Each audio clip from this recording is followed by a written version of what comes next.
साथियों, मैं आज जो आपको कहानी सुनाने जा रही हूँ मेरे और मेरे देवर जी के बीच की है। एक दिन सुबह का समय था। भाई काम पर गया था और भाभी ने मुझे नाश्ता दिया और कहा मैं नहा कर आ रही हूँ। तब तक मैंने नाश्ता कर लिया और टीवी देखने बैठ गया। तभी भाभी ने मुझे आवाज़ दी, रब्बी मेरे कपड़े दे दे देवर जी। तो मैंने टेबल पर रख दिए हैं। मैंने भाभी की ड्रेस उठाई और वहाँ उसका अंडरवेयर भी था, जो कि देखने में सुंदर और नीला कलर का था।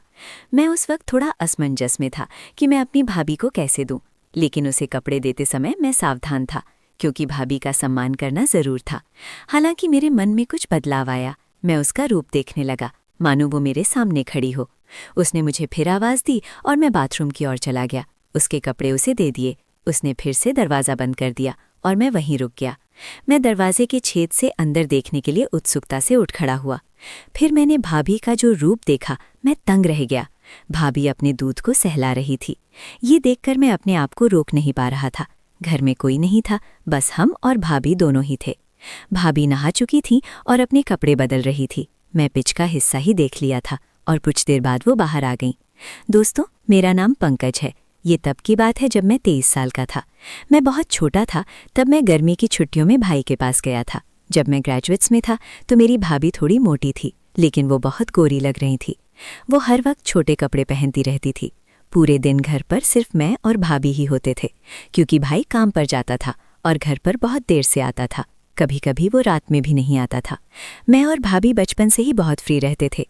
वो मेरे बारे में सब कुछ जानती थी, तो वो मुझे अपने पास पकड़ लेती और गले लगा लेती। हम हर दिन ऐसा करते थे। लेकिन अब मैं बड़ा हो गया था और मुझे उसकी बाहों में बहुत अच्छा महसूस होता था। जब वो मुझे गले लगाती थी तो मेरा साथी बड़ा हो जाता था। फिर मैंने तुरंत उसे गले लगा लिया और मज़े लेने लगा। फिर कुछ दिन बीत गए। एक दिन सुबह हो गई। भाई काम पर गए थे और भाभी ने मुझे नाश्ता दिया और कहा मैं नहा कर आती हूँ।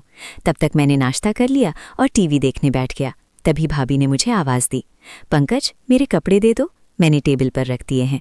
मैंने भाभी की ड्रेस उठाई और वहाँ उसका अंडरवेयर भी था। मैं उस वक्त थोड़ा असमंजस में था, लेकिन उसे कपड़े देते समय मैं सावधान था, क्योंकि भाभी का सम्मान करना ज़रूरी था। हालांकि मेरे मन में कुछ आया था। मैं उसका रूप देखने लगा, मानो वो मेरे सामने खड़ी हो। उसने मुझे वापस बुलाया और मैं बाथरूम की ओर चला गया। उसके कपड़े उसे दे दिए। उसने फिर बाथरूम का दरवाज़ा बंद कर दिया। कुछ क्षण बाद वो बाहर आई और मुझसे बोली, पंकज तुम भी नहा लो। मैं तुरंत वहाँ से निकला और नहाने लगा।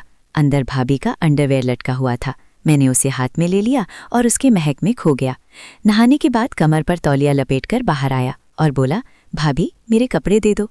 भाभी ने मुझे कपड़े दिए और मैं जल्दी से कपड़े पहनकर तैयार होकर किचन में चला गया। भाई काम पर जा रहे थे। भाभी रसोई में दोपहर का खाना बना रही थी। जब मैं वहाँ पहुँचा तो उसने मुझे गले लगा लिया। उस वक्त मैं उसके करीब रहकर खुश था। मेरे मन में कहीं ना कहीं ऐसा होने लगा। मैंने उससे पूछा, भाभी जी क्या मैं कोई मदद कर सकता हूँ? उसने उत्तर दिया, नहीं तुम यहीं चुपचाप बैठे रहो। फिर वो बातें करती, हंसती रहती और खाना बनाती। दोपहर के भोजन के बाद हम बिस्तर पर चले गए। भाभी चादर ओढ़कर सो गई और बोली, पंकज तुम भी मेरे साथ सो जाओ, मैं आज बहुत थक गई हूँ। उसकी आवाज़ में कुछ खास था और उस पल कई सवाल खड़े हो गए। वो बोली, बदन भी बहुत दर्द कर रहा है। मैंने तुरंत भाभी से पूछा, क्या मैं आपके शरीर को दबा सकता हूँ, अगर आपको कोई दिक्कत नहीं है तो? उसने नहीं कहा। मैंने फिर पूछा। मैं उसके पीछे पड़ा और बोला, भाभी बोलो दर्द हो रहा है तो दबा दो। उसने कहा, ठीक है। मैं धीरे धीरे उसके पैर दबाने लगा।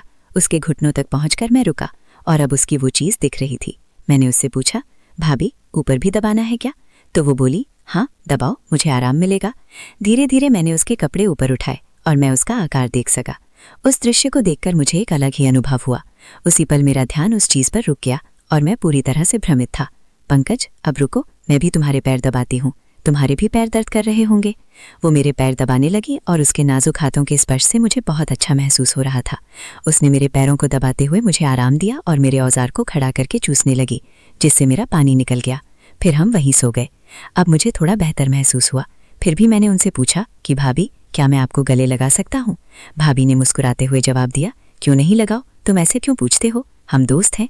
फिर मैंने भाभी को गले लगा लिया और जो भी बरसों से मेरा करने का तमन्ना था।